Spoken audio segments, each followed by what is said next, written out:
Con el nombre de trastorno somatomorfo se conoce a un grupo de enfermedades cuya principal característica es la ausencia de lesiones o disfunciones físicas. En otras palabras, el paciente se percibe como enfermo, pero no hay evidencias biológicas de que lo esté. La denominación de trastornos somatomorfos es relativamente nueva. Antes se consideraban por separado las afecciones que respondían a estas características. No ha sido fácil clasificar todo en un solo grupo, dada la dificultad de llegar a un diagnóstico. Los trastornos somatomorfos son bastante frecuentes. No es posible determinarlo con exactitud, pero se estima que entre un 25% y un 75% de las consultas médicas se deben a estos. Sin embargo, solo un 5% logran ser diagnosticados con este trastorno. ¿Qué son los trastornos somatomorfos? La característica principal de los trastornos somatomorfos es que quienes los padecen experimentan una serie de síntomas físicos, que serían indicativos de una enfermedad. Sin embargo, desde el punto de vista orgánico, tal enfermedad no existe. Los síntomas físicos están acompañados por un enorme caudal de angustia. Al paciente le preocupa su estado de salud, y dedica gran cantidad de su tiempo y su atención a esta. Todo este cuadro afecta al funcionamiento normal de la persona.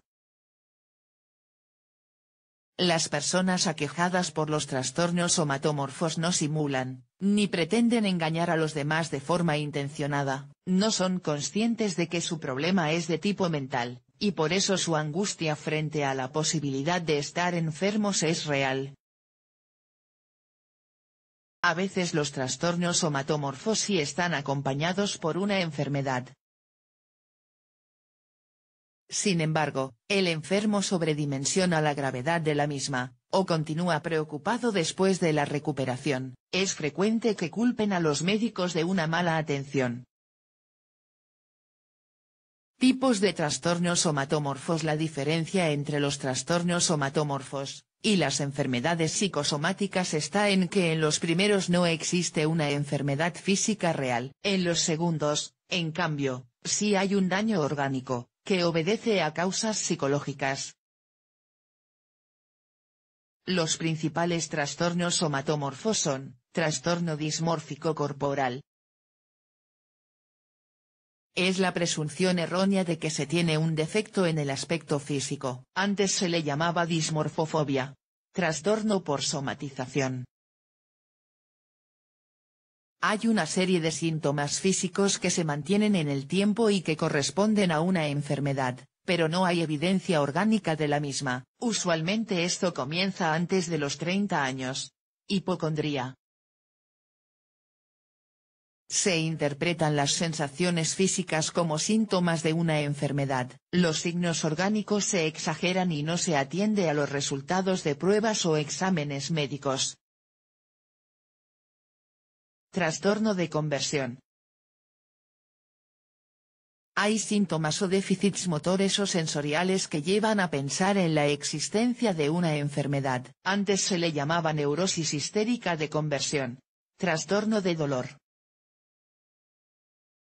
Es la presencia de un dolor intenso que lleva a buscar ayuda médica, sin que se encuentre una causa orgánica para dicho dolor. Causas y síntomas. El rasgo distintivo de quienes padecen trastornos somatomorfos es la excesiva preocupación por su salud. Convierten a la supuesta enfermedad en el centro de atención, y esta absorbe gran parte de su tiempo. La mayoría de los que padecen este tipo de problemas tienen múltiples síntomas. Sin embargo, algunos presentan solo uno, generalmente muy intenso. Esto se acompaña de pensamientos catastróficos. Crean fantasías que siempre desembocan en tragedias o consecuencias irreparables. Es usual que los pacientes con trastornos somatomorfos se depriman y se vuelvan dependientes de los demás. esperan que se les preste gran atención y cuidados. Se enojan si esto no sucede, y suelen manifestar disconformidad con el tratamiento que se les da. Es factible que todo este cuadro sea el resultado de un fuerte deseo de ser cuidado y protegido. Asimismo, la adopción de un papel de enfermos crónicos les ayuda a evadir responsabilidades, y se convierte en una forma de autocastigo por sentimientos de inferioridad y culpa.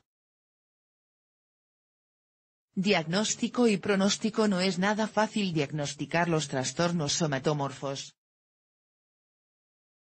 En general, los médicos toman muchas precauciones antes de determinar que un paciente que dice estar enfermo, en realidad padece un trastorno mental. Los médicos pueden pensar que las pruebas clínicas no han sido las adecuadas, o que los resultados arrojaron unos indicadores erróneos.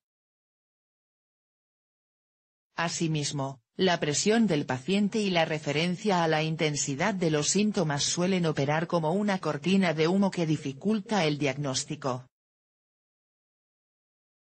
Lo habitual es que solo se llegue al diagnóstico después de un largo tiempo en el que se formulan, y se derriban hipótesis alrededor de enfermedades orgánicas.